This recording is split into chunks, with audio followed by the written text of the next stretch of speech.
Welcome back, ladies and gentlemen, to the Motivational Intelligence Podcast, where it's our job to deconstruct what makes people and organizations successful. And boy, do we have a treat for you today. I'm Sean Johnson, and this is the first of many interviews we'll be doing of extraordinary people, and Paul Nealon is nothing if not extraordinary. So just over 2 years ago, Paul was paralyzed from the neck down after falling out of a tree. And last week, I watched him walk into our studio and deliver one of the most powerful interviews and tell one of the most powerful stories that I've ever heard. I got to be a fly on the wall for this conversation, and now you do too. So a little bit of background on Paul.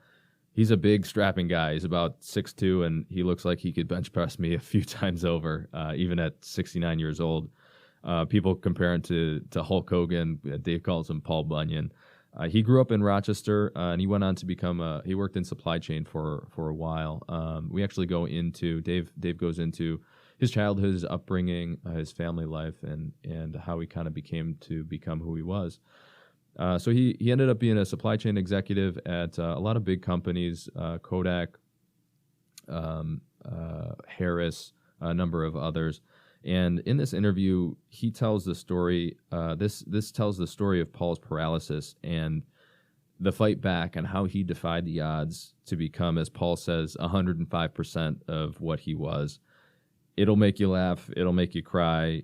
But above all, it's really going to give you a visceral sense of hope and optimism in the power of the human spirit. At least that's what it did for me. I will make one recommendation. Share this with somebody you care about today. It will make their day. I can almost guarantee it. So until next time, please enjoy this episode, and feel free to reach out to us and let us know what you think. And in the show notes, you can check out, reach out to us, and Paul offers to help anybody going through similar circumstances, and we would love to connect you. So reach out to us there, and until next time, enjoy this episode.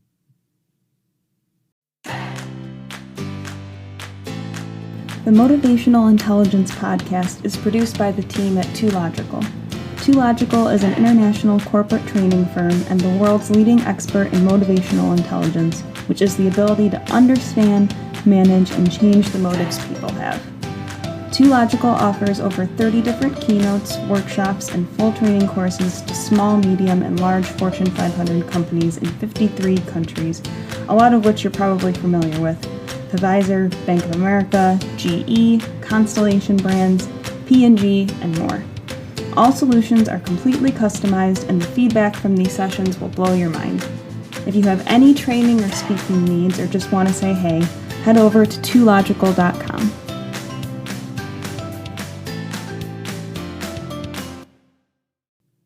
Well, hello, everybody. Welcome to this edition of the Motivational Intelligence Podcast.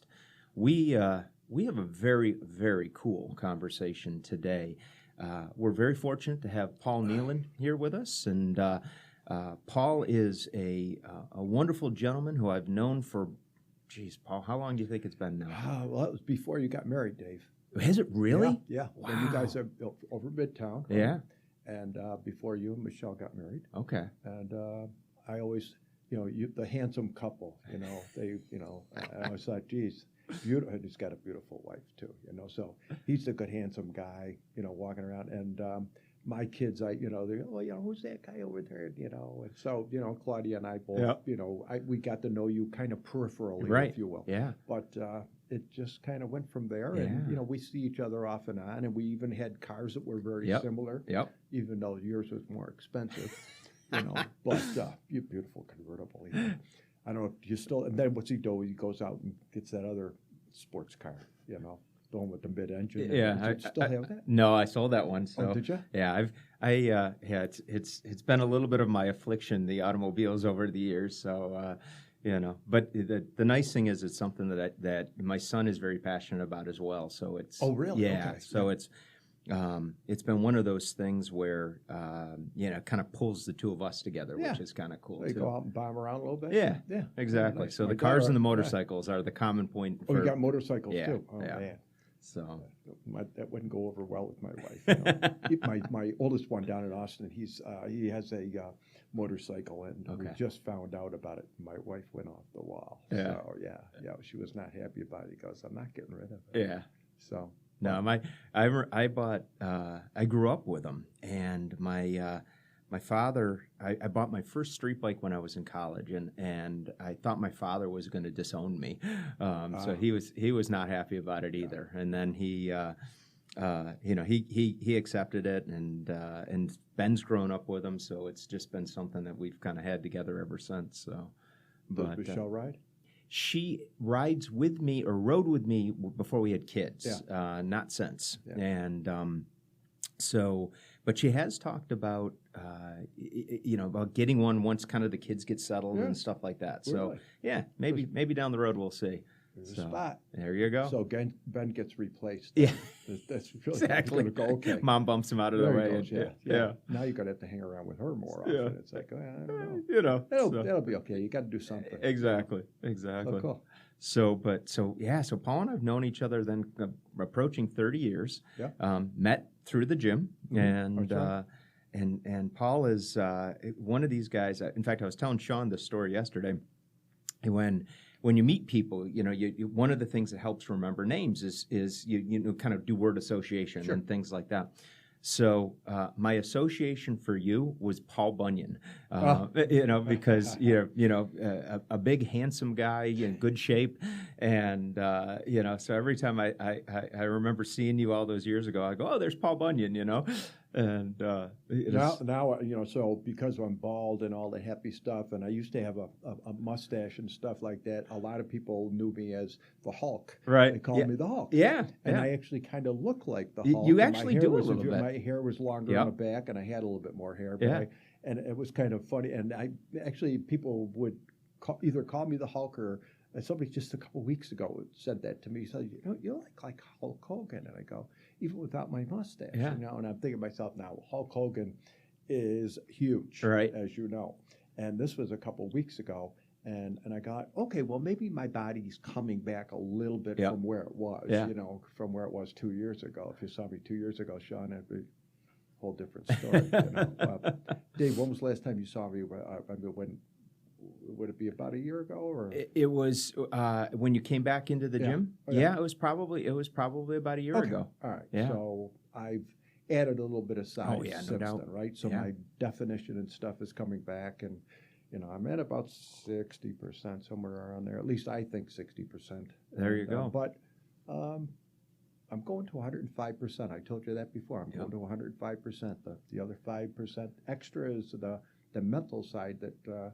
I'm trying to work on right now. How do we improve the mental side of things and give back to what I've been given over the last 2 years and where I'm going to carry this. But where does it go? I don't know. But we're going to do something with it. There you go. Well, and it is a pretty magnificent journey over the last couple of years. We'll dive into that a little bit. So Paul, share with us a little bit. Kind of about your upbringing. Did you grow up here in Rochester? Yep, I grew up in Rochester, born and raised in the Rochester area. Grew up in Greece, New York, if you will. Kind of an up-and-coming area back in 1950. Yeah. My parents purchased a home back in 49-50, and I was born in 50, so that makes me just about 69, a little over 69 years old. And went to St. John's Catholic School in Greece, and went to Cardinal Mooney for 4 years, and went on to MCC, did 2 years there, and thought, oh God, I only need to do 2 years of college. Right. I'll be fine. I found pretty good jobs, and everything worked out very well. And then I went over to Eastman Kodak and started and got hired there, but not at the job level that I wanted. And they paid for school, and it was like, here's an opportunity. Now, go back a little bit further in my past. I come from a family of 8 kids, so I'm one of eight. Third one, and I had 2 older brothers. Okay. So hand-me-downs were a thing that occurred just about every year as we grew into our, my parents. My dad worked at the post office. My mom was homemaker. Back at that time, most mothers were homemakers. They didn't work out of the house. Yeah. And so she took, with 8 kids, she had her hands full. Oh, yeah. And so going to Catholic school, that was a little extra additional cost to them. Sure. You had to pay, for schooling for each of. We all had to wear ties and shirts, and special pants, and all that stuff. So to afford that was not easy for them. Right. But they were very, very hardworking, and my mom always made sure our clothes were clean. They may not be the newest, but they were clean. Yeah. And my dad just went to work every day, and every time he had a chance to work overtime, he worked overtime. And so I learned great ethic as far as work is concerned, and just keeping your head down and try to be a good person. And that basically was the way I was brought up. I was just shown through, just by seeing what's going on and how to deal with people. My dad was kind of an introverted person. Okay. He kept to himself and just family man, top to bottom. I can't say enough about him. He always says, I wish I could have given you more. I wish I could have done more. He gave me a lot. So I'm very fortunate. And my mom and dad have known each other, I think, since first or second grade. Wow. And so they are both 97 years old now. They're coming up, I think, on their 75th anniversary. And so it's kind of cool that, you look at that and you go, well, if I didn't keep falling off ladders and having things happen to me, my longevity might be a little bit longer. But I'm trying to make it longer now. But I keep doing dumb things. So well, you got know. the good genetics. That's a good thing, We're working that program right now. Really. So my parents really from there it was like, okay, you learn one thing. There's no free lunch. And you've got to go out and you've got to earn what you're going to get. And if you don't have it, first of all, there's the embarrassment of not having anything. And I say that, if my parents heard this, they'd probably say, well, how could you say that, Paul? Well, they gave me everything they could. They gave me the ethics, the morals, that type of thing, the good education. But as far as extra stuff, it was like, you know what? Back in the day when you could pick up a bottle and bring it back to the store, and I don't know, Dave, I don't know if you remember that. Sean, you probably don't. But you could pick up a bottle and take it back to the store, and they would give you 2 cents for it. Right. Okay? Yep. And that's how I would pick up 10 cents to buy a Coke. Something like that. Or, McDonald's was just coming. There wasn't a McDonald's. It was called Carol's at the time. Yeah, I remember Carol's. So, if you wanted to go down and buy a 12-cent hamburger, it was 12 cents for a hamburger. I feel like I'm talking about my grandma. The grandmother said, I remember back when butter was only a nickel. So here we are, 12-cent hamburger. But you learn, going back to my point around, you learn that, you got to do it on your own. So did the paper routes with my brothers, morning and night, paid for my schooling, put myself through, and I actually paid for Mooney. Did you really? Yeah. And then I paid for MCC, and I was basically told at that time I wanted to go off to some other colleges, and basically was told, guess what? It's not there. And I decided that I was going to go to MCC. Okay. And so that's what we did. Yeah. And I took marketing. Okay. Going back, and I love marketing. I love advertising, that whole thing, but got into the business side, started working on that. And, before I knew it, I finished my 2-year degree, and I think I finished with a math major as well as a marketing major. Okay. So it was and then I decided, like I said, guess what? I don't need any more school. I just go over and work for something. And then I went over to Eastman Kodak and started working there. And like I said, they finished out at RIT, night school. That went on for about 6 years, and finally got that. And as a result of that, was promoted many times, and so everything went very well. And then I moved on to Johnson & Johnson, was a director of procurement, or supply chain as they call it now.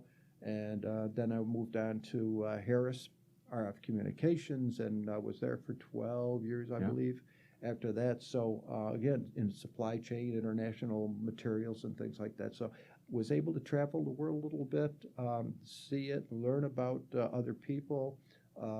Everybody, come to find out, is pretty much the same. Yep. We all have the same problems. If we have children, we worry about them. Yep. We take care of them. And we try to get ahead, and then we try to get home and see if we can have some playtime. Yep. And that's kind of where we go. So in a nutshell, that's kind of who I am, how I got to be where I am before my little accident.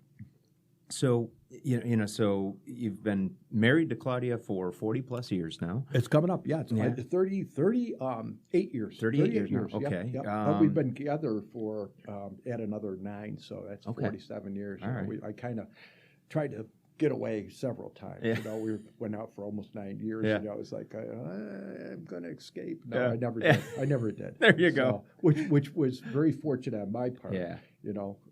I just didn't realize what I had at the time. Yeah. So Well, I do now. yeah. Smart guys always marry up. Yeah. So, God, big time. Yeah. Yeah. Smart guys and guys who can sell Sure. always Yeah. marry Guys who marry can out sell, of their yeah. league. You Yeah, know. absolutely. Yeah. Yeah, that's true.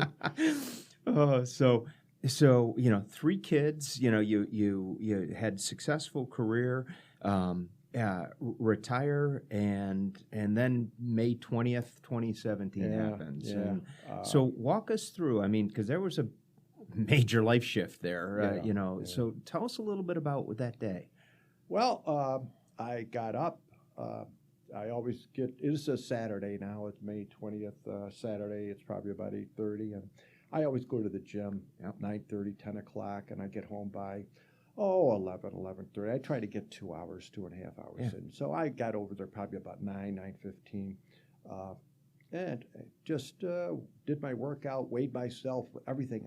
I hit all the things I wanted to do. That was a great workout. I was thinking about getting home and taking care of some things in the backyard, and was like, okay. So I got home. I got home about 11:30, and I drop my gym bag and head back into the garage and grab that ladder and think about, okay, how are we going to set it up, blah, blah, blah.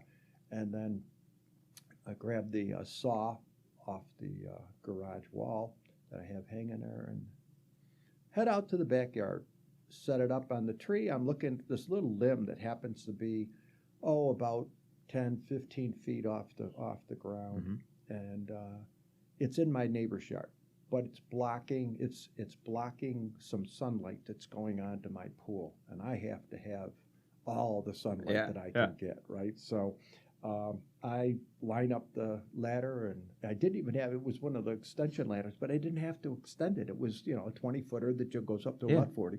And so I just leaned it up against the tree and made sure it was stable, and I had to actually lay it across now, if you imagine there's a stockade fence between my neighbor's yard and my yard, so I had to take the foot of the ladder and lean that out over the stockade fence up against the tree on the other side.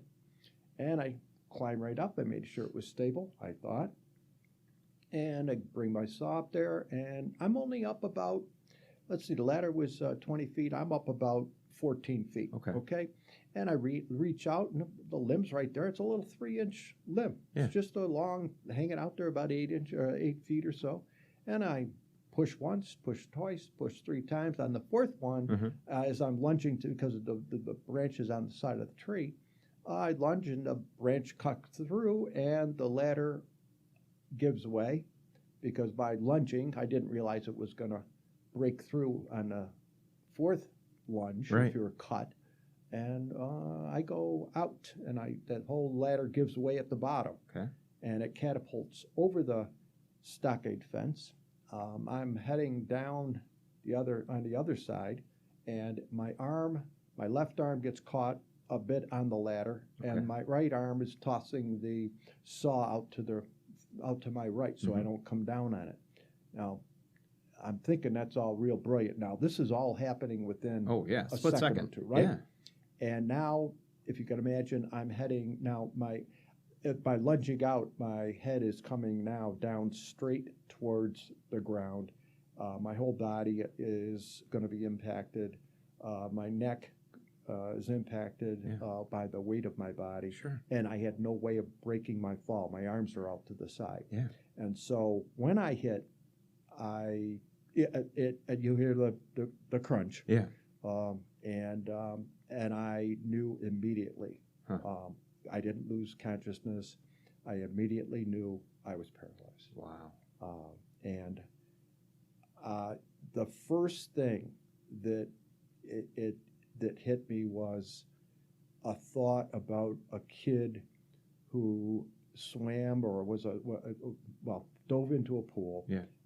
He went to McQuaid High School, and I don't even know the kid's name, but I don't know what made me think of it, but it was a story that we had heard in the past, and that this gentleman, young boy, was a quadriplegic as a result.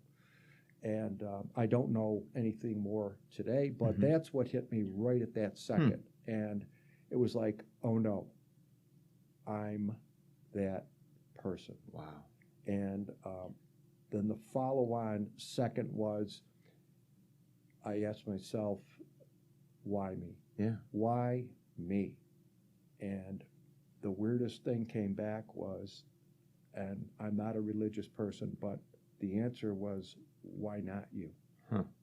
And it's the realization that, you know what makes you think that you are so immune to everything and everybody else gets affected. Now, looking back at my past, I've had a very, very good life, very few losses, injuries, anything like that. Yeah, we've had the bad legs and all this other stuff like most people, but nothing catastrophic over the 67 years at that time.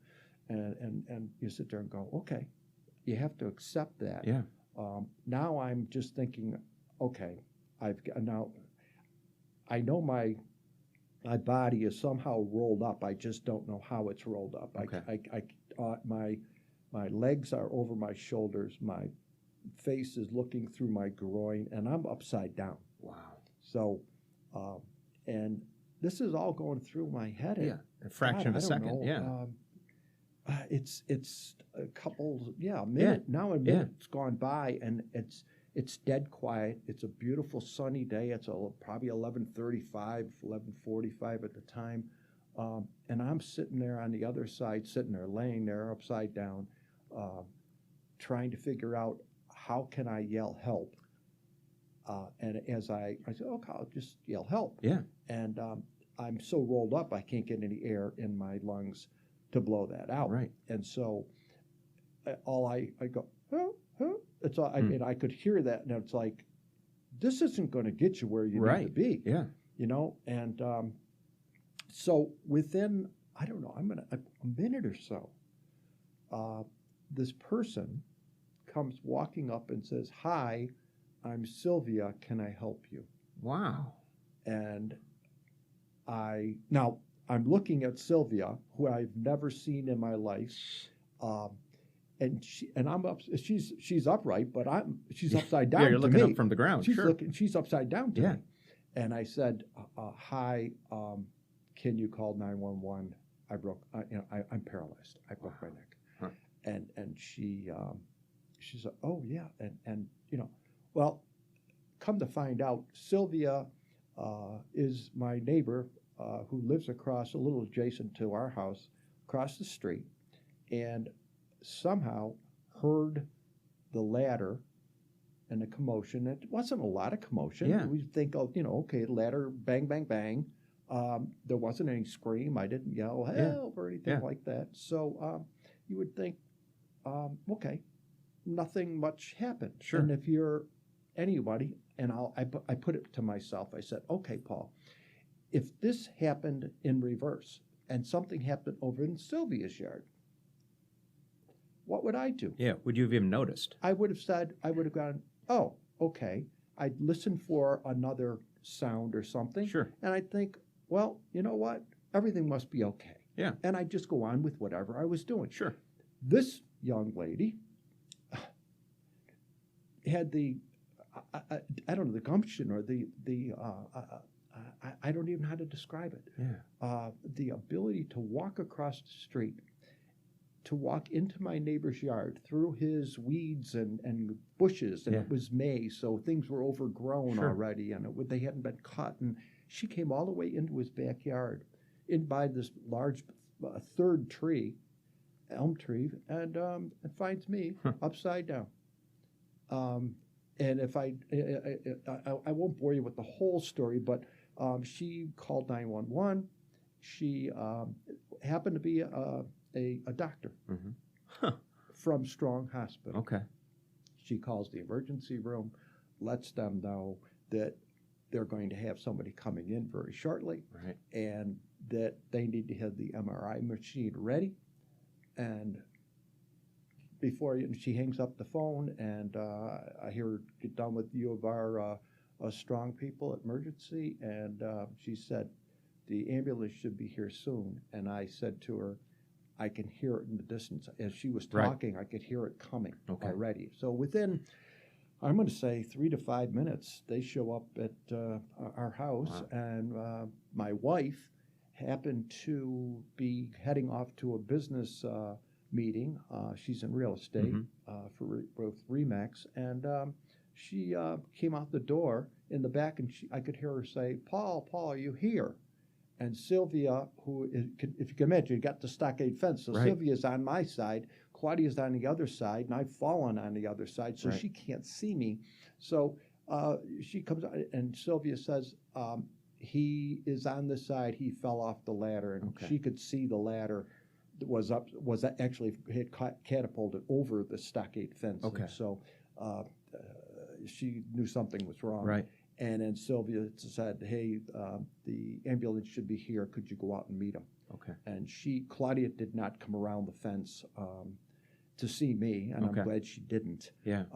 I was rolled up, like I said. So they arrived, and they came in, and they unrolled me. They put me on the board, put me up on the gurney, rolled me out, took me in an ambulance. And the last thing I remember are the wheels when they put me in the ambulance, and I remember hearing the clunk of the transmission kicking in, and then the wheels go, and then I was out. Okay. And then all of a sudden, I'm at the hospital, which is only about 3 minutes of road, right down Elmwood Avenue, and about 3 minutes away, they shoot me in there, and all of a sudden, there's a cop helping take me out of the ambulance and take me in the emergency room. Okay. And from there, I got to make the phone call to my 3 kids. Boy, what was that like? That had to be. That, Claudia was my wife, Claudia at the time, had called ahead. Okay. And had my sister and brother come over. Okay. So they came to the emergency, and they were around me at the same time. So I'm laying there, and Claudia says to me, we've got to call the kids and let them know that you got hurt. And I think she probably knew more about the situation, being a nurse, ex-nurse, that we needed to make that phone call because we didn't know where this was going to go. Right. And so we make the phone call. And being tough, I didn't realize how I was affected by making that first conversation with my oldest son, Chris. Yeah. And guess what? I had to leave voicemail. Yeah. All 3 kids are busy and doing their thing. So if you imagine, I made all 3 phone calls. Nobody answered the phone. I just left messages, and the message was basically, with tears in my eyes, I basically said, hey, I got hurt. I'm going to be fine. I'm in the emergency room. The doctors are looking at me. And I tried to keep it as upbeat as possible and just not to instill any fear or just, hey, we'll catch up with you on the other side. Yeah. Knowing possibly that might be my last conversation, I say, and leaving those words with them and thinking, I just want them to hear my voice, that I love them. Yeah. And that was probably the hardest, and you can see I got tears in my eyes now. Yeah. I every time I tell that story, I was living in fear that not that I was going to die, Yeah. that they were going to have this last message from me be a recording. Yeah. Yeah. And I didn't want that to be the case. Yeah. So that's kind of where we are. Yeah. So At this point, then the doctors are coming in. They're trying to diagnose what's going on, and to give you some kind of a prognosis of what happens next. So were they able to take you right into surgery, or what did they when the doctors came in and were kind of running through things? Yeah. So it actually moved a little bit quicker than we thought. At the time, I'm sitting there with like I said, Claudia, my brother Bob, and my sister Beth, and I say sitting there, I'm laying there. Yeah. And just finished the phone call, and I said to Claudia, the room is closing down.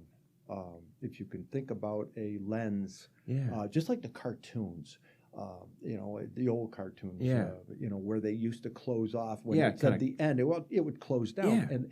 And all of a sudden the lens kept getting smaller and smaller and smaller. And I said to Claudia, I can't see, everything's, well, I guess that's the result of your neck swelling, and starting to pinch things off. At least that's what I'm told. And so I'll take that as an explanation. Yeah. Claudia said she ran over to the emergency lady and just said, "Listen, you've got to get him in." And they had already called Dr. Molinari, and luckily, being one of the best in Rochester, for what I told, if not the best, he was supposed to be going to a party or something like that at like 1 o'clock, I'm told. Now, I don't know if I'm making this story up, but that's So, having happened before 1 o'clock, I got one of the best surgeons that, can put Humpty Dumpty back together again, So that's kind of where it ended up. And so that's kind of how, before I knew it, I was in... They had me in the MRI machine very quickly. I do remember overhearing the two technicians that were in the room. The one lady was talking to one of the guys there, and they couldn't figure out why they had two male-female plugs. And it was like, well, who's got the male plug? I don't know where and it's like, how do you lose a plug? Yeah. And I'm if you can imagine, I'm thinking this, and I'm in there, I'm trying to be, I don't know. Am I making this up? Yeah. I don't know. It's like, and I'm inside the thing, and I don't know if you've ever had an MRI, but if you're in that tube, you can't move around, and it is a very claustrophobic feeling, if you will. And so that's kind of where I was. At that point, I think I lost consciousness, and I went into surgery from what I'm told. And that's kind of all I can tell you until I wake up after the surgery. So then coming out of the surgery, at that point after the MRI, they knew what the damage was. So what was the damage that had happened in the neck as a result of the fall? Yeah, so what I'm told and what I was shown was that I had... the crushed part of my spinal cord between the C2, 3, 4, and 5, and very, very close to the C1. A C1, as many people know, it's kind of immediate death. Oh, wow. So my doctor, Molinari, said, guess what? You got within about 2 hairs of doing damage to C1. Wow. And Claude, after we saw him, I think it was after surgery, I would say my checkup was about 5 months after. Claudia says to Dr. Molinari, "Hey, Dr. Molinari, we call him Dr. Bob. Dr. Bob, how did Paul get through this?" Well, first of all, I'd like you to understand that it's my best surgery that I've done, if you will. But I could only put him back together as well as I could do. I would love to say he's walking around and moving because of me. Some of it has to do with me, but I had to put him back together. That's the best I could do. So the damage he showed us, and he said, "You muched it pretty good." but he showed it, and those areas are now fused. Right. Okay. So he did the best he could do, and I'm sitting here doing what we're doing today because of him. So you come out of the surgery. He's told you that you were literally a hair away from dying, but your spinal cord's been damaged. Yeah. You've impacted 4 different vertebrae. So what was the prognosis that they told you when you came out of surgery? What were they telling you your future was going to look like? They basically said, we're not telling you anything. Okay. All right. I mean, it's like, we'll have to see. We'll wait and see. We think we've repaired what we could repair to the mechanical side of it. Right. The rest is what your body allows you to do. Okay. The good news is that you had built up your neck very, very much from weightlifting and that type of thing. So other people may not have, especially my age, and falling, typically would have probably died. Yeah. Right there. Okay. I was lucky that I was in good shape at the time. Yeah. So at least that's what he said.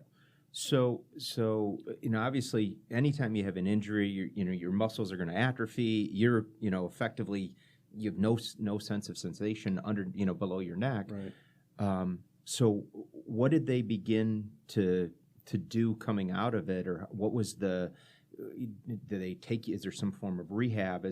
How did that process work? Well, after I gained consciousness, I'll say about probably I'm going to say a day and a half later, and I was in and out, and I remember seeing people go by my door and stuff like that. But I can't tell you that I was even conscious at the time. I'm going to say I probably lost 2 days. So if you can imagine, it was Saturday. It happened on Saturday, finished surgery and all the happy stuff, probably late Saturday night. So we went through Sunday. I think it was Monday. I probably was able to, at least, blink my eyes and stuff like that. I had a tube down, that was intubated for, I think it was 3 or 4 days. Okay. So just making sure I was breathing and all that. But beyond that, I try to kind of losing my thought here. No, I just lost my thought. Yeah, no, that's right. So you've come out of surgery. It's 2 days later, basically. The doctor's coming in. They're telling you, we just don't know what's going to happen from here. Okay. So okay, you got me back in. Oh, thanks. So they came in and they said, okay, we're going to move you down to the intensive care unit. Okay. And I said, okay, fine. That's what am I going to say about that, right? Yeah. And so I said, okay. They took me down there and gave me the option. Would you like to have PT and OT, right. Physical therapy and occupational therapy? Would you like to have that 1 hour a day or 4 hours, 3 to 4 hours a day? And well, naturally, you know me, Dave, so I went for the 3 to 4. Yeah. And I got to tell you that it was intensive for them because I couldn't move my limbs. Right. And so they had to move my arms. They had to move my legs. Yeah. And my wife, Claudia. So let me ask you, Paul. What? Yeah. First, you think of a lot of folks who might be in a similar situation who maybe just giving up hope or just saying, oh woe is me type of thing. And yet you came back and you said, I want 4 hours of therapy. And, yeah, I mean, that's not a normal response. I didn't know any better. Yeah. But I work out 2 hours a day, 2.5 hours a day. So it's like, okay, so it's just an extra hour. Right. And if it's going to get me to where I want to be faster, right. Why wouldn't I do that? Yeah. As opposed to say, I didn't think what was me. I right. just thought, how do I do that? And oh, by the way, I didn't know what I was going to have to do. Right. And if you can't move, you really don't have to do any work. Right. So right. It's like, well, if somebody else has got to do the work, just move me around. Right. And oh, by the way, this was totally new. Yeah. When you are a baby, I mean, I'm literally a baby. If you have a newborn baby who has no muscles, that is conscious of everything that's going on around you, right? Which is the scariest thing because you're sitting there going, I could move a second ago, and now I can't. I mean, no matter how hard I try to move anything on my body, other than, I can pick my head off the pillow, and blow into a tube. Yeah. But other than that, I'm not doing a hell of a lot. Yeah. So Wow. it's so I was given those options, and so we started doing therapy on that Friday. It was Wow. within 6 days, and I said I was doing the therapy, they were doing the therapy. Yeah. And I was blessed to have, we are blessed in Rochester to have such care and such. I mean, the Strong Hospital, the Monroe Community Hospital, the Unity Hospital, and the people. I mean, doctors, nurses, Unsung assistants. heroes. We have people that just take care of us, and I'm this little baby that's being thrown around and wiped, and I mean, I need everything done for me, Right. everything, and it is the most devastating, humiliating. Your dignity is basically thrown away. Yeah. You are open to the world, if you will. Yep. And you are dependent on everything that goes on around you. I could only ask for stuff or blow into a tube, and the nurse would come in and say, "Can I help you?" And it would be, "Can I just have a sip of water?" Wow. My mouth is, and the drugs were drying me out and all that. So how do you handle that? Yeah. I guess I didn't think about it. That's where life is at that stage. It was what, I pictured myself at that time laying in a bed in my sunroom. Yeah. That we have a beautiful sunroom, looks out over the pool, and I'm sitting there thinking, that's where I'm going to be for a while, and I just don't know if I can do that. I can't possibly imagine my wife taking care of everything I need, Right. Laying here the way I am in this state right now, and if and when I get out of the hospital, going home and being in that condition and having somebody, it's unimaginable, and I could not fathom it, but I had to at least think about it. Yeah. So, as you're in the hospital, you 4 hours a day, you're occupied with the therapy and those types of things, but you've got another 20 hours a day where you're basically just laying there. I mean, how did you occupy your mind, or how did you keep yourself, focused in some kind of a positive way and not just go crazy? Yeah. Well, the first couple of days, they were taking me down to PT and OT, and they were going through the, paces, if you will. Mm-hmm. So those 3 or 4 hours were probably the fun part of the day. The others, and believe it or not, you sit there and go, well, he's got to sleep a little bit. Okay, fine. So you figure 6-8 hours of that. Right. But the rest of the day was just when I was conscious, and after the initial effects of the damage wore off the body, basically I'm awake. Yeah. Thank God for NCAA. Women's baseball was on TV, and I got to tell you, I'm not lying. I watched every game from the East Coast to the West Coast. I couldn't. Well, you can imagine. I have no hands to move, to press buttons on the dial. So guess what? You're going to watch what's on. I'm watching what's on. Yeah. So, and I watched NCAA women's baseball until 2 or 3 o'clock in the morning. Wow. And who would have thought there's that much baseball on well, TV? if you go out to the West Coast and the games start, here it's 11 o'clock. There it's 8 o'clock. Sure. Okay, so 8 o'clock game. Their time ends up at 11 somewhere. It's now 2 in the morning. Right. So I'm watching these games and game after game after game. Huh. So that helped me get through the first couple weeks. Yeah. Okay.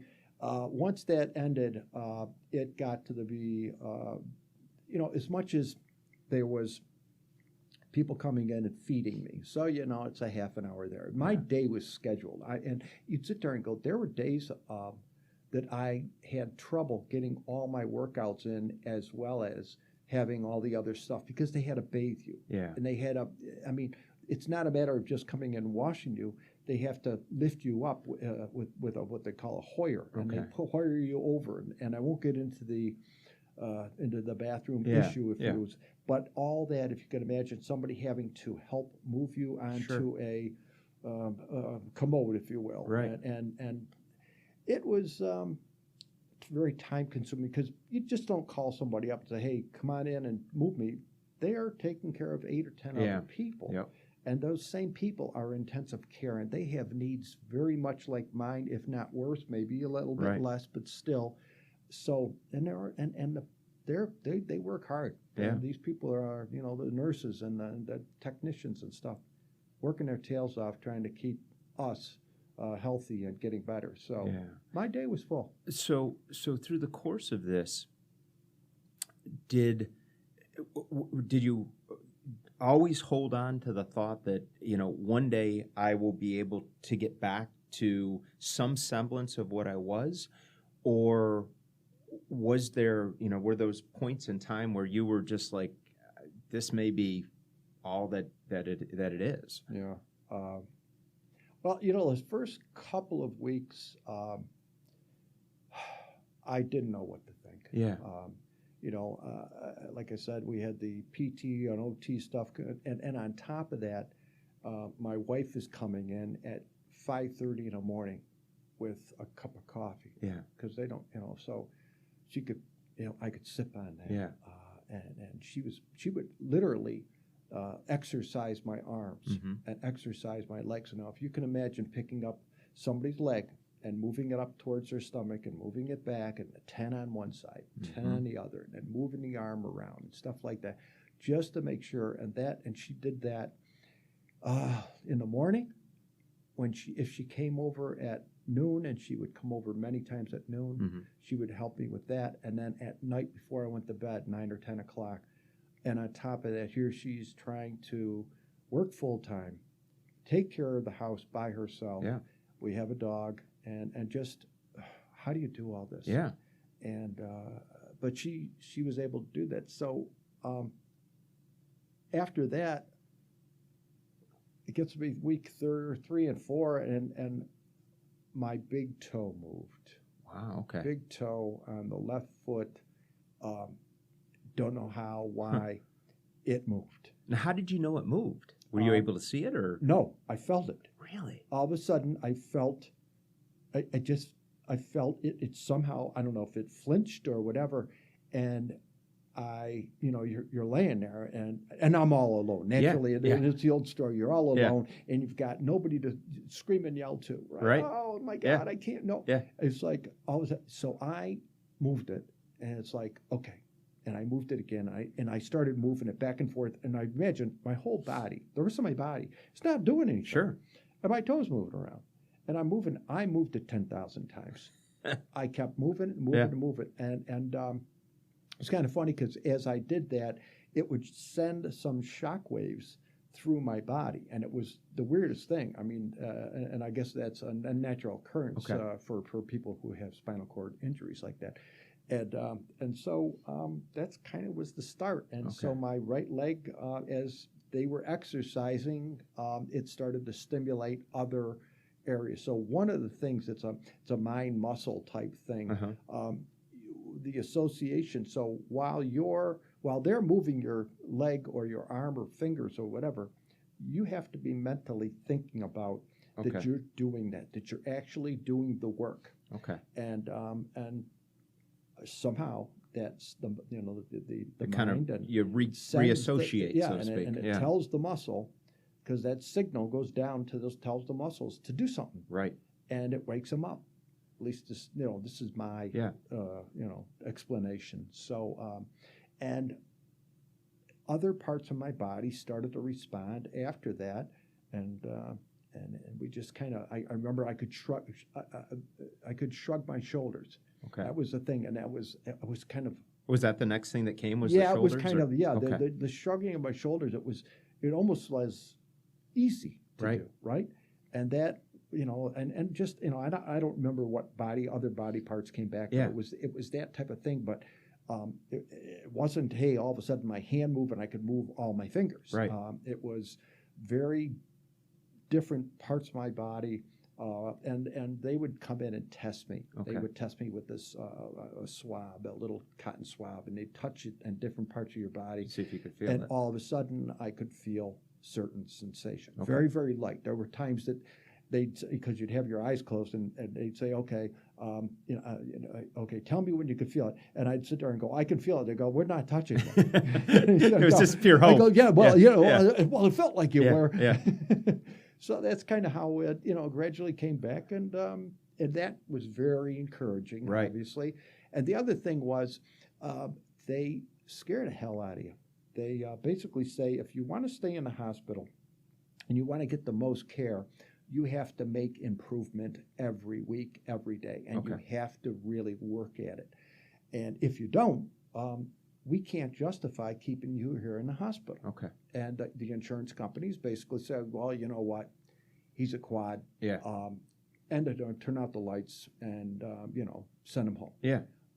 And so that fear of losing that was probably a huge motivating factor. It's like, okay, I've got to get better. I've got to do something. And oh, by the way, I'm not going home like this. Yeah. I am just not going home like this. I can't do this to my wife. I can't live this way. Yeah. What am I going to do about it? And so, and I had, like you said, I had a lot of time to think about it. Yeah. So, And so, so slowly you're starting to get some sensation and things, things back. But, there's a huge divide between being able to move a toe and being able to stand or to be able to walk or, move your arms and stuff. So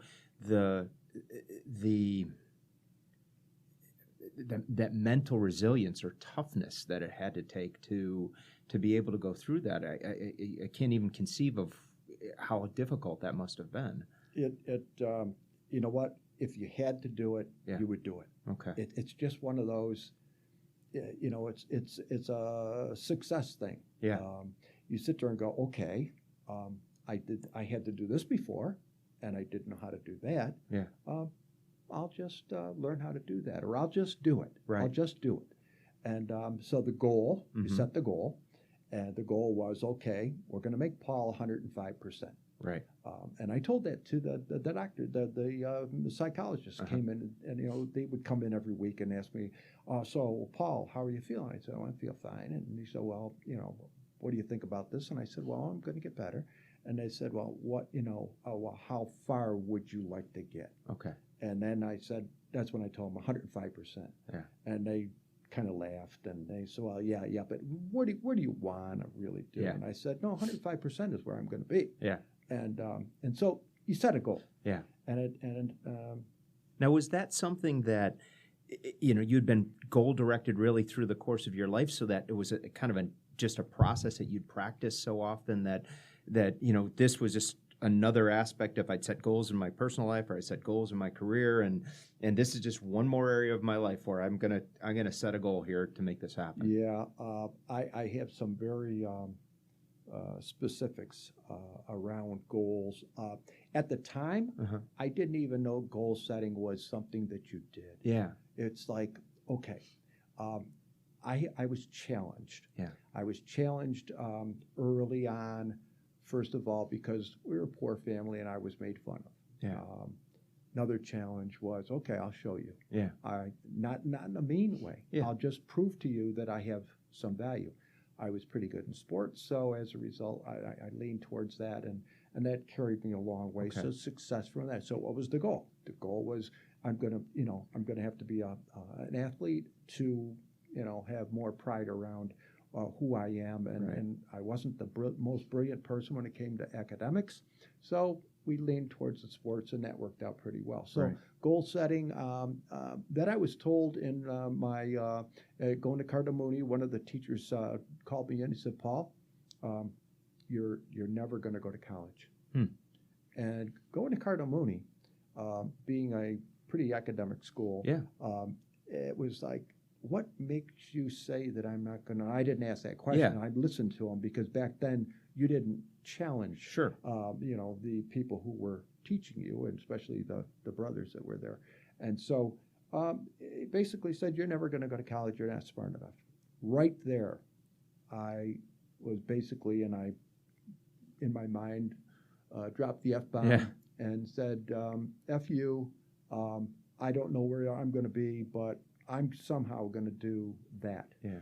And I enrolled at MCC. I, like I said, paid for it myself. Yeah. Figured out how to do it. I worked full time and went to school full time, which was tough, but we got through it. Yeah. And get job. And then I was told there were a couple of other things that I was not going to be able to do, and I can't get into the specifics. It's a little bit too specific. But when those challenges are put in front of me, it's just F you.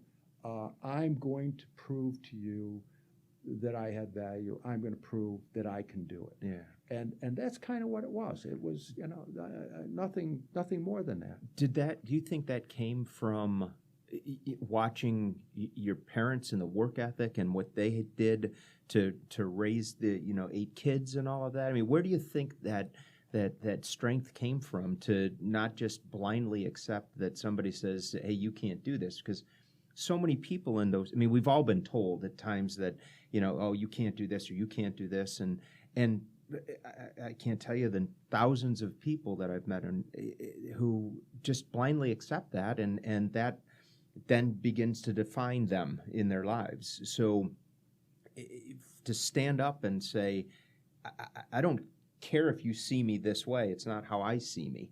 Where do you think that came from? I think some of it comes out of fear. Okay. Just the fear of letting them be right. Yeah. And saying, you know what, you're right. I'm going to lay down. I am not going to be anything. I attained, like I said, in sports I did pretty well. Yeah. And as a result of that, knew that I could do certain things. Okay. I wasn't the dumbest guy in the room, so okay, fine. What can I do this? And through trying new things, taking that chance, opening myself up to ridicule, possibly, back then, you worry about what everybody else is thinking. Yeah. And what if I say that, I'm going to sound stupid. And I couldn't stay where I was. Yeah. I mean, when you feel like you're on the ground or you're the last guy, you sit there and go, you know what? If I try anything, I'm going to be better than what I was. Even if I fail, I will have learned something from that failure. Yep. I will be that much better. I just won't make that mistake again. Right. So that's kind of, and the old story about practice. Yeah. So practicing not being the worst, practicing and carrying that practice into hopefully success, and saying, okay, moving the arm, trying to sit there and go, okay, we are, and then if you get response, people will recognize something is changing. And when they recognize it, they're either challenged, they look at it and they see, I like this or I don't like it. They may even sit there because they are maybe fearful that you're making progress. Mm-hmm. They might put you down. And you sit there and go, okay, I had friends who challenged me when I was going off to school. Yeah. They decided they were going to be, they weren't going to go to college. Uh-huh. Great. And Paul, you're never going to get anything when you get out of college. You're not going to have anything. Okay, guys. And they had money. They were working jobs, and I was working, but I was paying for my own school. So it was like, I didn't have any money left over. Right. These guys went out and bought a couple of nice cars, and I'm sitting there going, well, they got some nice cars, and that's sure, maybe they're right. Maybe they're right. Yeah. Maybe I should have gone off and worked, and had fun, but you have faith in yourself. Yeah. I was successful in my sports and stuff like that. School was pretty good. I didn't study a hell of a lot, but I was able to get through. Yeah. And as a result of that, set you up for potential opportunities and success. So, like I said, I didn't have a huge area of plan and goal, but I did have that vision out there. The vision of, I'm going to show you. Yeah. And that's kind of how it got me motivated. Yeah. And as you have success with, I'm going to show you. Yeah. and you do show somebody, it's like, you know what, I can do that. And that's a challenge. Now, it's a hell of a way to go about it, but that's what motivated me. Well, I think to your point, and I think it's a very valid one, that vision that, you mentioned is so important for people that, I was listening to something here not too long ago, and they talked about kind of the three conditions that, to move forward in life. And there's the, it starts with the vision. And if people don't have the vision that things can be better or their state of life can be different than it is, they'll stay in a bad state just simply because they don't know there's another option. And so that was the first thing. The second thing was the belief that they could actually breathe life into that vision, or that, make it a reality.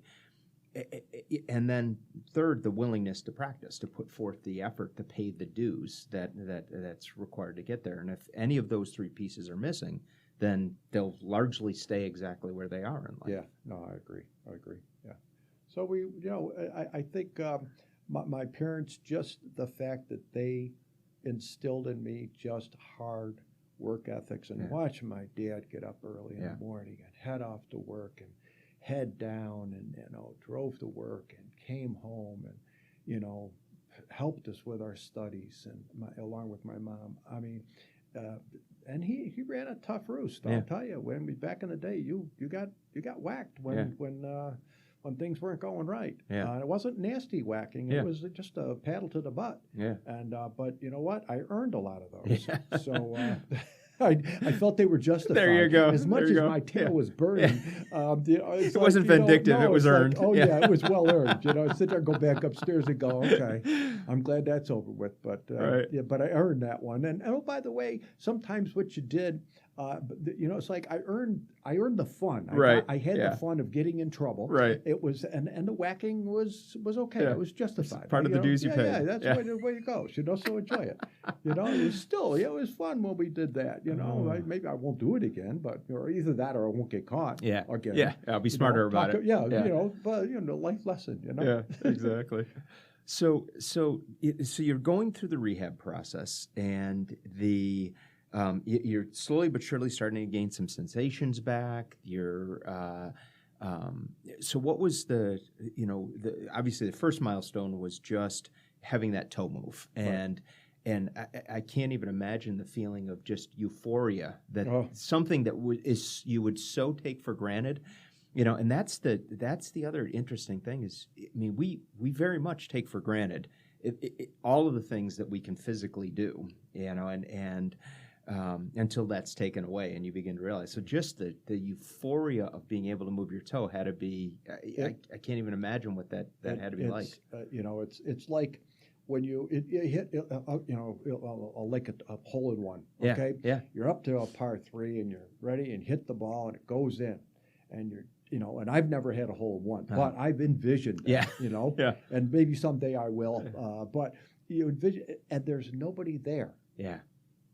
To tell. Right. It's like being with your wife and looking at a beautiful sunset that you've never been in Jamaica, for example, and you're looking out and you go, isn't that beautiful? But seeing it alone, you can think, well, it's beautiful, but I wish there was somebody to share it. Exactly.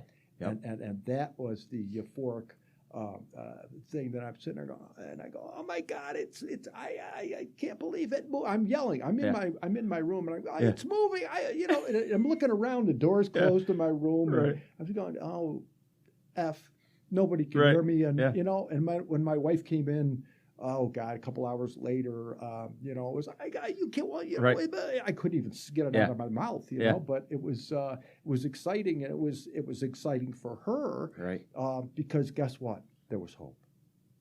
Yeah, and that's so important, and and so you're going through the rehab process, which it had to be just overwhelming trying to go through, and so slowly but surely you're starting to see things come back. You're getting sensations in different areas, and so at that point, was it just, did you focus on one arm at a time, or was it how did they kind of? Yeah, we didn't know what was coming back and when it was going to come back, and, or even if probably if it was going to come back. But as and over the coming weeks, and almost on a daily basis, something would, it might be just that I could actually feel my leg when somebody moved it, that I could feel it, that it was moving. Right. If you can imagine, when I was, one of the things that happens is that you have this sensation where you may think that your hand is laying across your stomach, where in fact it's laying on your side. Huh. It's just, I forget the term, but there's a term for what that is. And so you could think that you're touching your nose, and your arm might be down touching your leg. And I mean, it's just a lack of association. The body doesn't know where things are. But as they came back, I would just obviously tell people, and we would work on those, but you just never knew what was going to come back. And Right. It wasn't a matter of, hey, my arm is moving, therefore my hands will move. Right. There was There's no sequence associate to it. No, nothing at all. Okay. It just came back little by little, and as they tried to do, what they were actually trying to get me to walk, Mm-hmm. what they do is they suspend you from the ceiling, Okay. and you're in this harness, and they basically take all the weight of your body and put it into the harness, and you're hanging there, if you will, and then they let your legs kind of like, I'll say, drag, and they actually have a walker that you're supposed to put your arms and hands, Okay. but I couldn't grip onto things. My grip was started to come back in my left hand, but my right hand and my right side was more severely impacted by the injury. Okay. And so that was understood as they watched me get better, if you will. They could say, okay, that makes sense. He was more damaged on the right side than he was on the left in the spinal cord, therefore Mm-hmm. the left side is going to respond a little bit, and that's kind of how it went down. But you could never associate one with the other. So I'm kind of being suspended from the ceiling, and they're trying to walk me along, and it's like, okay, because I can now pick or move my leg, I can almost move it in a walking position and put it out in front of me. Okay. But I couldn't feel my foot. When I put my foot down, I would see my foot on the floor, but I couldn't feel it Okay. being on the floor. Okay. And so they kept, why do you keep looking down? And it's like, because I can't lean forward into it, because I can't feel that my foot is supporting and my leg is supporting Right. me on that step. Therefore, and so you have to start you're just looking down, Yeah. and that's kind of, and by stimulating, that actually stimulating some of your muscles by leaning into them and doing, so it's So you have to very cognitively, I mean, we walk, we don't think about walking yeah, anymore. So, yeah. but for you, it had to be, you're very cognitive. total concentrate. Yeah. Total concentrate. When I was done with the physical therapy, when I was done with that, I was probably more mentally exhausted than my body was physically exhausted. Right. It was just incredible, and that was, but the payback was huge. Right. And so I was lucky. I hate to call it immediate feedback, but I got feedback relatively quick over a number of days and weeks or Sure. whatever, but that things started to move. Right. And you could put more complex movement into it. So not only am I trying to hold my body upright, but I'm now moving my leg forward. Okay. I'm lifting it up and moving it forward. Now I'm putting it down, and I can't feel it. So there's a mental side of, okay, trust. Right. Trust that it's there. Trust that it's going to hold you up. Trust that your muscles within your quad and your knee muscles and your calves are all going to engage Mm-hmm. at the same time to hold you up. And the body has to learn that again. Yeah.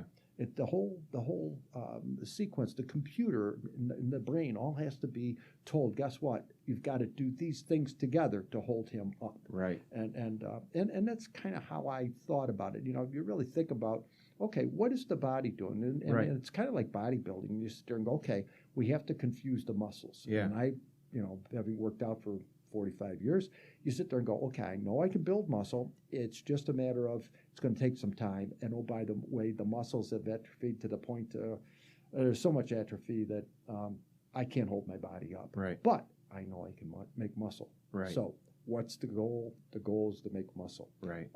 Do I know I can do it? Yes, I do. I've done it in the past. So, and I call that, you could call that practice. Practice in making the muscle. How do you do that? Just go through the motions and strain it and work it.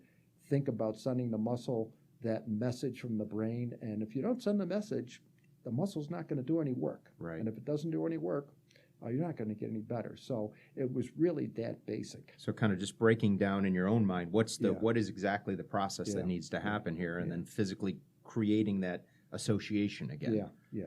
And that was really mentally exhausting. And then you get back to the bed and you're laying there, and and there were, you're just, people are coming to visit me, and I'm dozing in and out, and and it's not because of the drugs. It's just you're tired.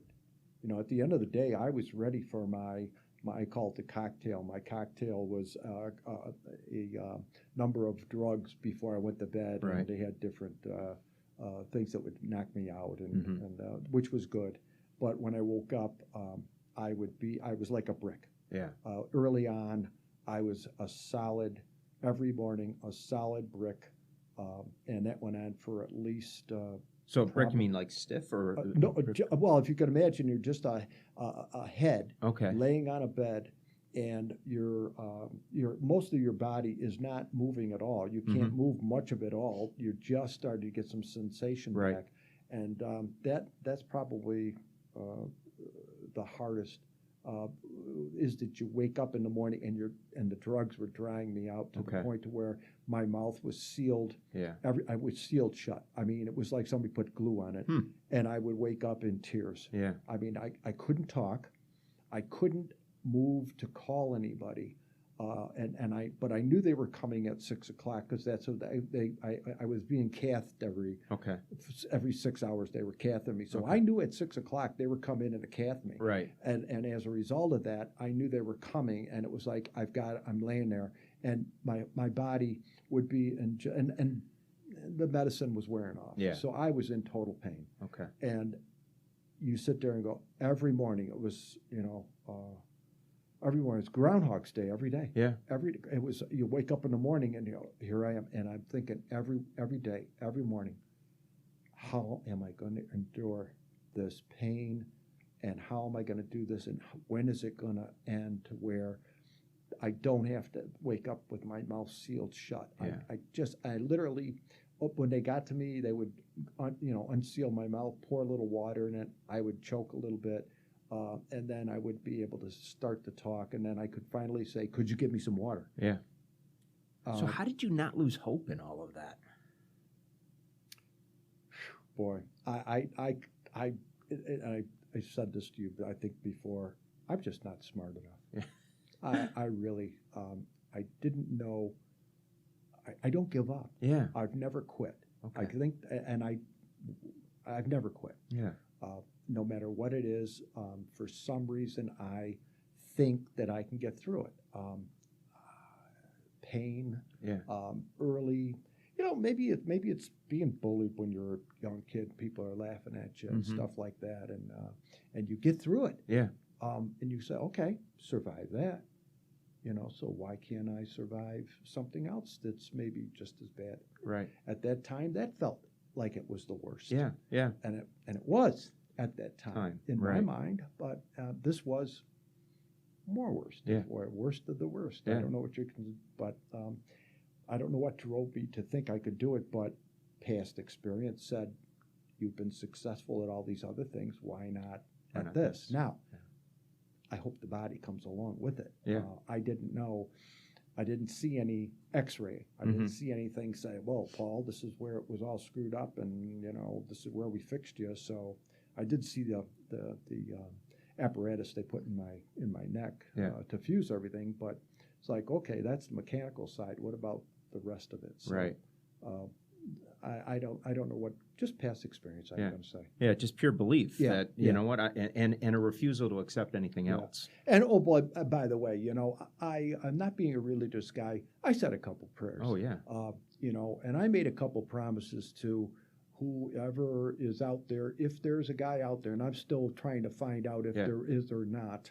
And I know a lot of people sit there and go, well, how could you, there's the atheist, and there's the other ones along the way. I don't know. I don't know what the answer is. Yeah. My parents are very, very religious people, tremendously religious people.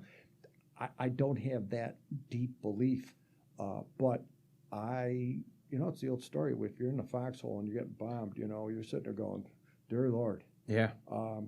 Please help me." And if you're out there, Yeah. I need your help, and I need it now. Yeah. And I basically said that I'll just tell you. I made one promise that I can share. The other ones I won't. That if I could get to where I am today, or even close to this, maybe not even close to where I am today, I will go out and I will talk about God. Yeah. And I will not be ashamed to talk about that I believe in Him. Yeah. And that He's out there. I'm trying to find out if there really is one. Mm-hmm.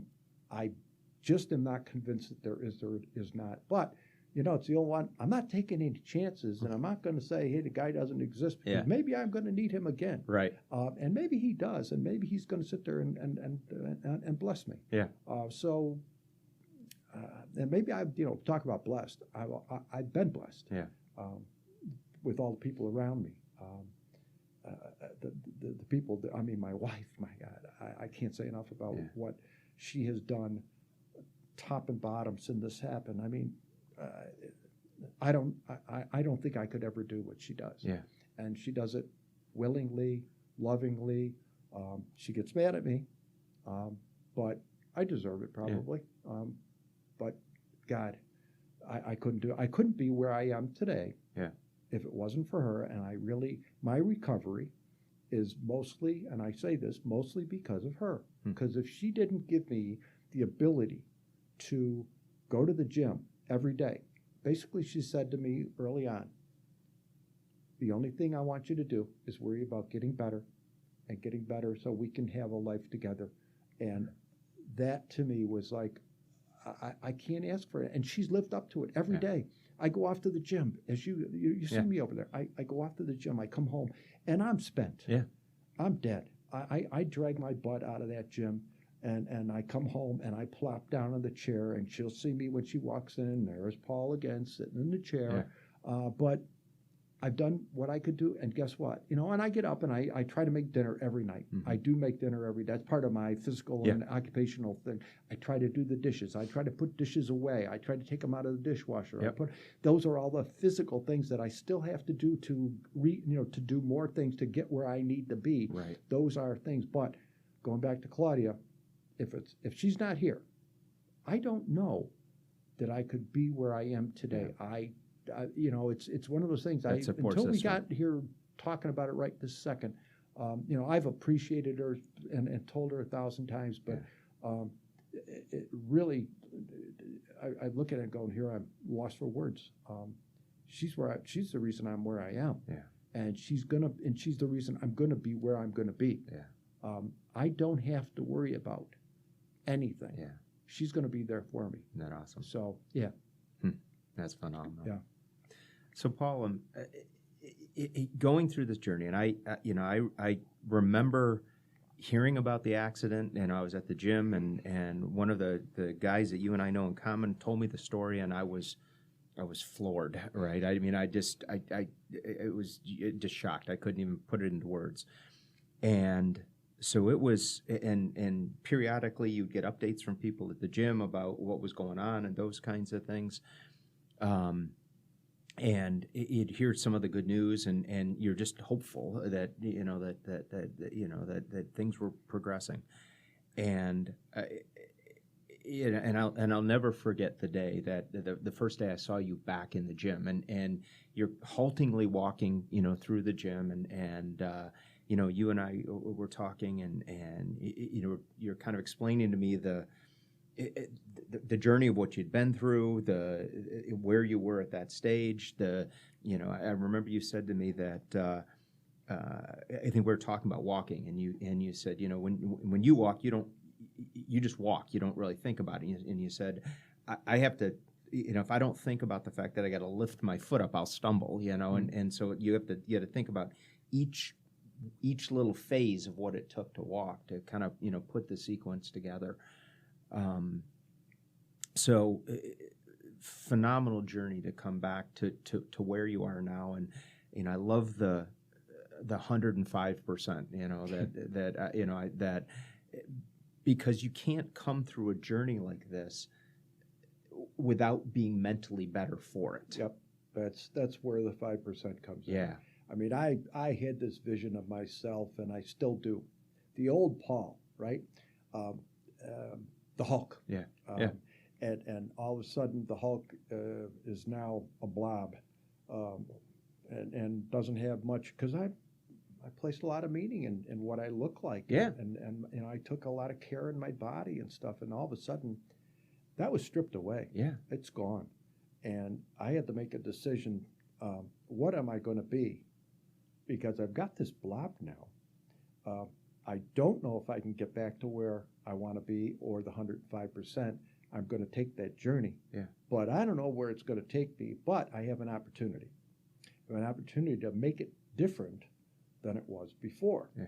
Now, still see this old Paul, so I want that body. I want that body back, and I'm going to somehow get it. I'm convinced of that. I don't know how long it's going to take. It might, and I've got a little age working against me, but people will say to me, Paul, you are getting older, so you probably. And I said, bullshit. Yeah.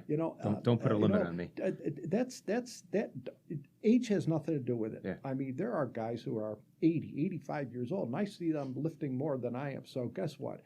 I'm going to get that body back. So, or at least I'm going to take the journey, Mm-hmm. and I'm not afraid to do it. And now that people are, and that to me is another challenge. Somebody says, guess what? Age has got you. Guess what? That's a challenge right there. That's telling me my age is now saying, I can't do this. Screw you. Yeah. I'm going to do it. Yeah. And so where did that come from? I don't know, but the blob is going to be something that's not a blob forever. Yeah. And then he will have learned a lot more along and sharing this journey with other people is one of the promises I made to whomever that person is. I'm going to make this valuable to other people. Yeah. I don't see myself as being a person who really is a deep thinker, but I am going to share my encouragement with anybody that I can. Yeah. And I'm going to encourage other people to look at people that are like me now, or that have disabilities, to be open and to, ask somebody how they're doing. Yeah. How's that guy who's coming out of the wheelchair, and you're on the elevator, and you're the only one there with him, and he's in a wheelchair. How you doing? You may not want to say, hey, why, what happened to you, but that person's sitting there, and they're feeling a lot less than you are. You've got the whole body. I don't have the whole body, and I've learned how to feel that way now. Yeah. I've lived with those people, and I'm one of them, and I want people to say, hey, how you doing? And I'm lucky enough over at Midtown, my God, or everywhere. I walk into that gym just about every day, if not every day. Not just one, but several people come up and say, how are you, genuinely, how are you doing? Yeah. Or I read your story, or I heard about you. How did that happen? I've told my husband to stay off that ladder. I now, we hire somebody to do the work because they're professionals, and I don't want my husband up there. He's X amount of years old, and he doesn't belong up there. Yeah. It just, those are the things that say, okay, this is a worthwhile journey. Yeah. I'm going to use it for what I can. Not for me. Yeah. I got an opportunity to express and help others, and I've actually been blessed to talk to people down at Horseheads, down in Jacksonville, Florida. Mm-hmm. I met a guy down in Jacksonville, Florida, who was in a car accident and was sitting in a wheelchair, and I actually was talking to him, and my wife said to him, Paul was in accident, or had a fall, and was like you about 1.5 years ago. And he looks up at me, he goes, I could be like you? Mm-hmm. And I said, and he was 33 years old. And I go, well, I don't think you want to be like me, because I'm 69, but 67 at 68 at the time. But I said, yeah. I said, do you lift weights? And he said, no, I've never lifted weights before. And I said, they're right over there. They're right over there. And I pointed to him. I said, you got to lift your weights. You got to get your muscles going. And he goes, so, and I said, I've lifted for a long time, and I swear by it, and you've got to do that if you want to get out of that chair. Yeah. And my understanding is now walking. I understand he's gone back to work. Huh. So did I have anything to do with that? I tried to encourage him. You gave him hope. And he thought, and his parents were there at the time, and they look, and you know, like you said earlier, Dave, when you look at me now, you sit there and go, well, okay, so he walks a little funny, and he drags his leg a little bit. But you wouldn't sit there and say, well, he was in this condition a long time ago. It's not, you know, so I understand why they look at me, but that's hope for them. Yeah. You know, and it encourages me. It makes me feel as though, you know what, there's another challenge. I have to prove to these people that I can do it, that I can come back. Because I told them I'm coming back to 105%. Yeah. So I've got something that I have to attain, because I've been shooting my mouth off that I'm going to get 105%. It's the old story where, you know, I'm going to lose 20 pounds, and you tell enough people, you're obligated. You've got to do it. Yeah, exactly.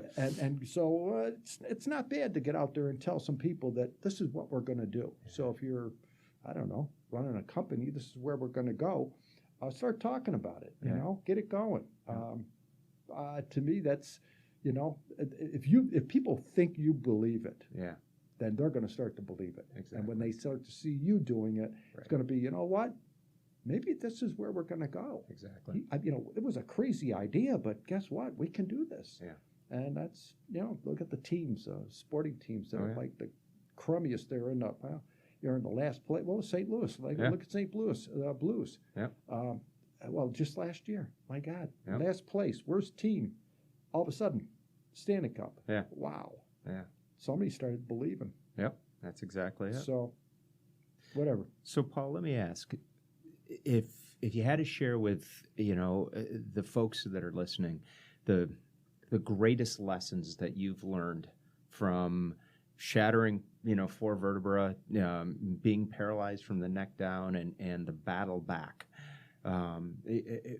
what would those lessons be? What have you learned through the journey? Well, I think you got to take that first step, right? I mean, it's you know, we talked about it before. My belief is you can always do one more curl, one more. At least try to pick up the leg. You may not be successful on that first lift, but talk about practice. Practice gets you into the game, right? Yep. So you do the practice. So all the work before, take that first step. You fall down, you get back up. You know, it's we you know, life lesson. I mean, we all talk about, you know, take the first step.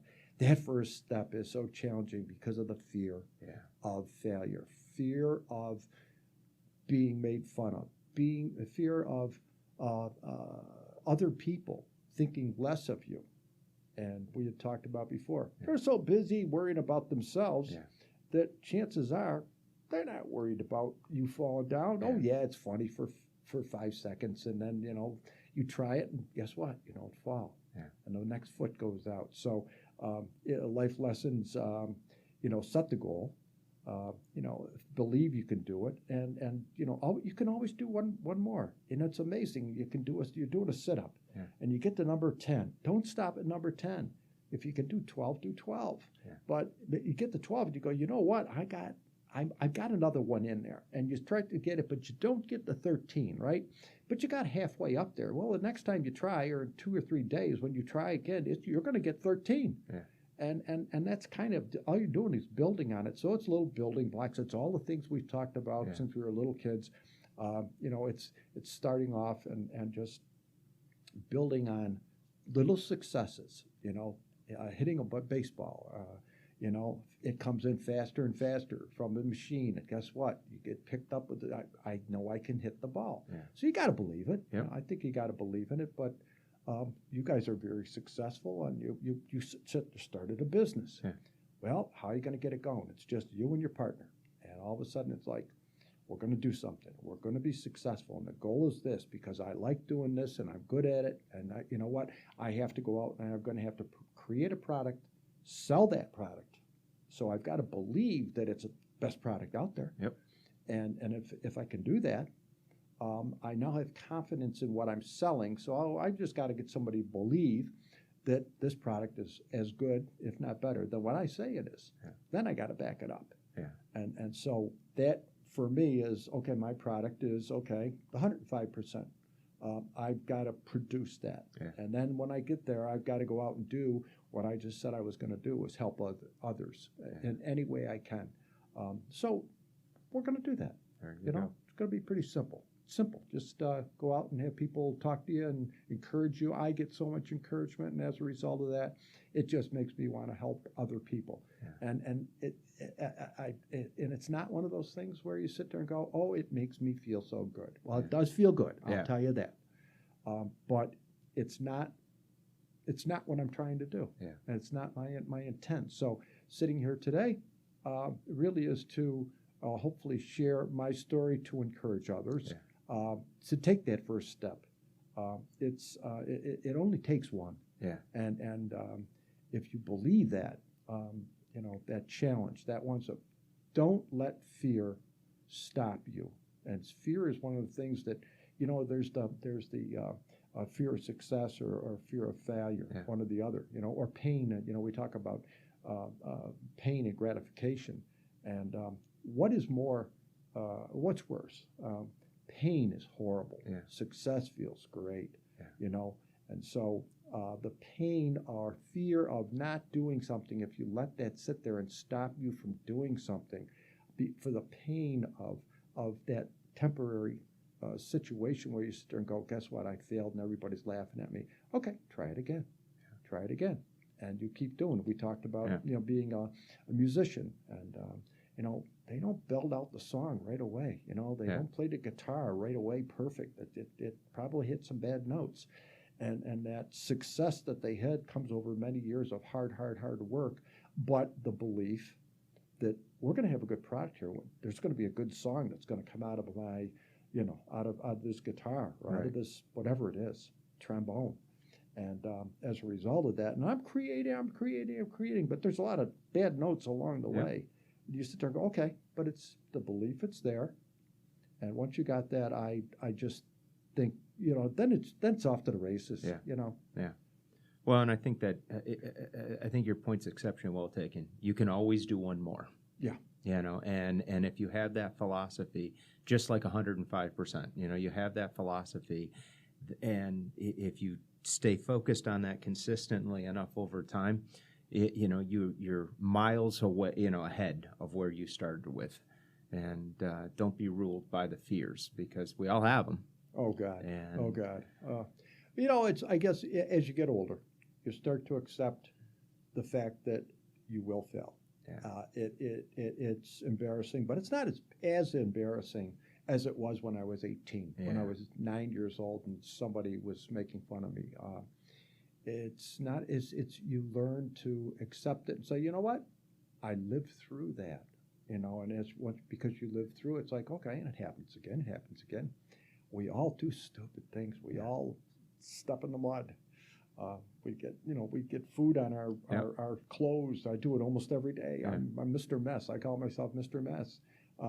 I try not to, but after a while, you start to go, you know what? I did it again. I spilled on myself, and you can point to, you know, make fun of yourself, and people sit there and go, well, yeah, and then they all laugh and stuff, but we're all laughing together. Exactly. And it's not laughing at me. It's we're kind of laughing, and you feel comfortable about it.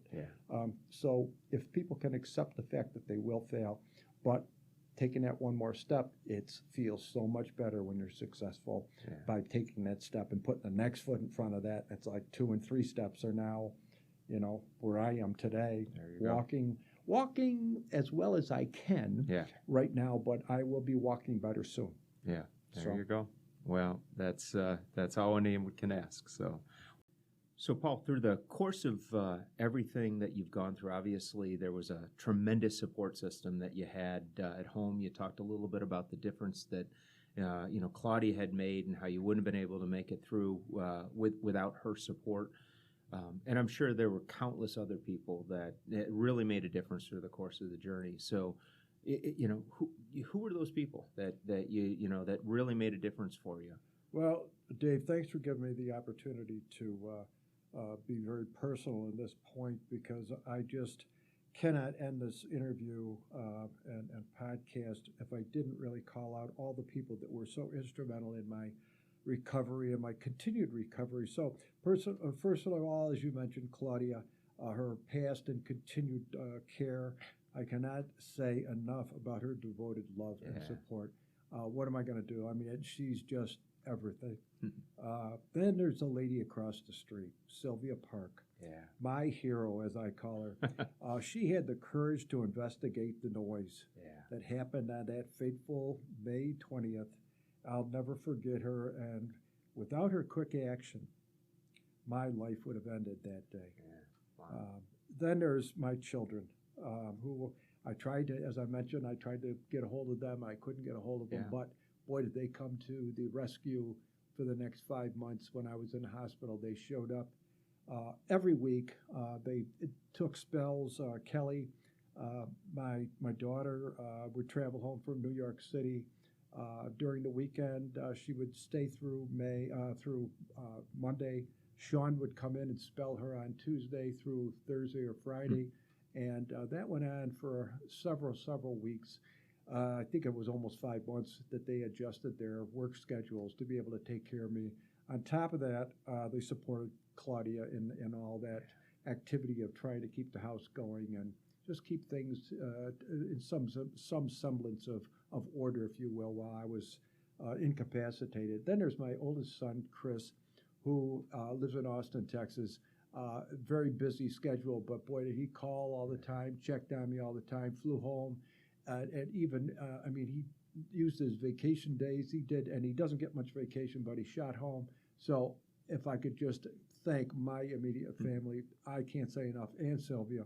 Then there's my parents, my brothers and sisters, my immediate family, my cousins, everybody that showed up to visit me, to send cards, my friends. My God, I never realized how many friends I had. Over 400 cards that I received. I got cards from people that I don't even know from Italy, Sisters of St. Joseph, praying for me, and it goes on and on and on. So I can't really thank people enough. I am blessed. I am blessed to have each and every one of them. I just thank every one of you for your support, and you are the reason for my continued improvement. I will not fail you. There you go. Thank you so much, all. Thank you, Paul. Dave, thanks for the time. Sean, thanks for your time today. A lot of help is going to go out to some people. Hopefully we encourage them and give them the help they need. This was a blessing for me, whether I have to look at it that way and appreciate everything you guys have opened up for me, because I know this is going to just be the start of new opportunities for all of us. There you go.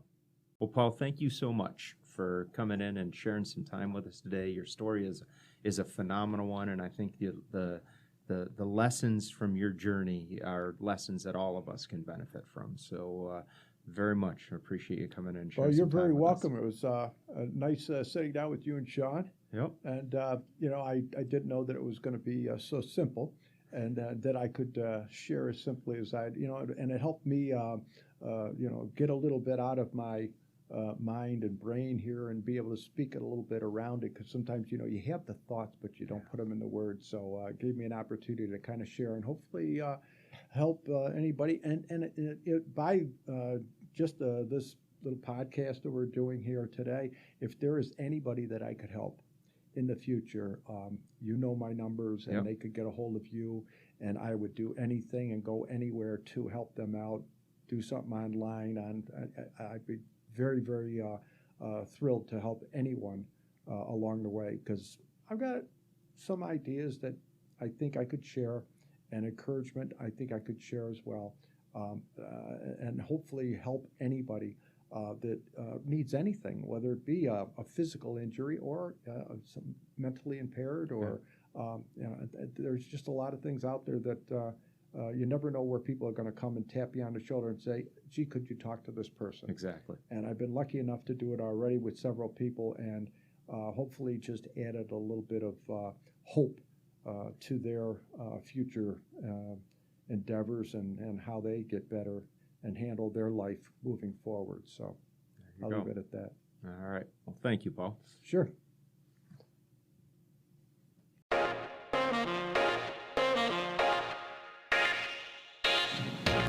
Hey guys, one more thing before you take off. This is Motivational Intelligence Insider. It's just a very short, exclusive email every Monday that comes from Dave, John, and the guests on this show. This is the only place they share their very, very best stuff, and it's delivered right to your inbox every single Monday. This could include exclusive tips for upping your game, articles they're reading, videos they're watching, stories from the road, and on and on. It's the best way to kick off your week, and this content comes directly from Dave, John, and the guests, and is only available to subscribers of Motivational Intelligence Insider. So if you want these guys and gals to email you their best stuff, go to 2logical.com/insider. That's the number 2logical.com/insider, and drop in your email. And if you do, I hope you enjoy it.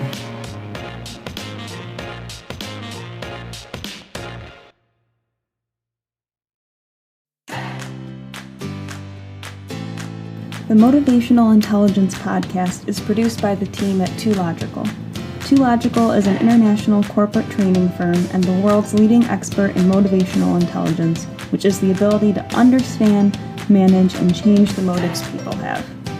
2Logical offers over 30 different keynotes, workshops, and full training courses to small, medium, and large Fortune 500 companies in 53 countries, a lot of which you're probably familiar with: Pfizer, Bank of America, GE, Constellation Brands, P&G, and more. All solutions are completely customized, and the feedback from these sessions will blow your mind. If you have any training or speaking needs or just want to say hey, head over to 2logical.com.